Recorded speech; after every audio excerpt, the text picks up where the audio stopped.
महाराष्ट्र की राजनीति एक बार फिर गर्मा गई है। बीएमसी के मेयर पद को लेकर महायुति सरकार के भीतर तनाव खुलकर सामने आ रहा है। भाजपा और एकनाथ शिंदे की शिवसेना दोनों ही इस अहम पद पर अपना दावा ठोक रही हैं, जिससे सरकार की स्थिरता पर सवाल उठने लगे हैं।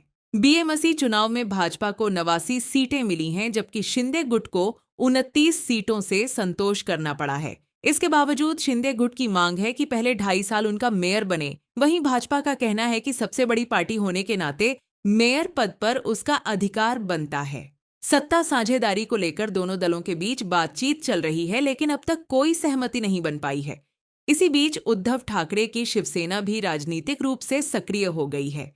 खबरें हैं कि शिवसेना यूबीटी भाजपा को समर्थन दे सकती है, जिससे महाराष्ट्र की राजनीति में नए समीकरण बनने की संभावना बढ़ गई है। राजनीतिक हलचल यहीं खत्म नहीं होती। दावा किया जा रहा है कि एकनाथ शिंदे के करीब 35 विधायक टूट सकते हैं। शिवसेना यूबीटी के नेता संजय राउत ने कहा है कि शिंदे गुट के कई विधायक भाजपा के संपर्क में हैं और कभी भी पाला बदल सकते हैं। दूसरी ओर अजित पवार गुट के लगभग 15 विधायक भी शरद पवार के संपर्क में बताए जा रहे हैं। अगर ये विधायक वापस लौटते हैं तो मौजूदा सरकार के लिए हालात और मुश्किल हो सकते हैं। महाराष्ट्र विधानसभा में कुल 288 सीटें हैं और बहुमत के लिए 145 विधायकों का समर्थन जरूरी होता है।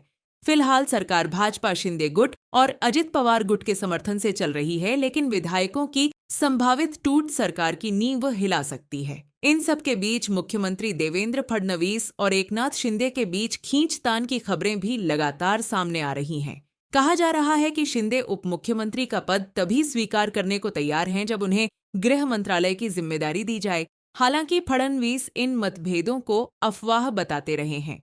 बीएमसी अध्यक्ष पद को लेकर बढ़ा यह विवाद अब सिर्फ एक पद तक सीमित नहीं रहा। यह सीधा सीधा महायुति सरकार की एकजुटता और भविष्य पर सवाल खड़े कर रहा है। आने वाले दिनों में महाराष्ट्र की राजनीति में कोई बड़ा फैसला या बड़ा उलटफेर देखने को मिल सकता है।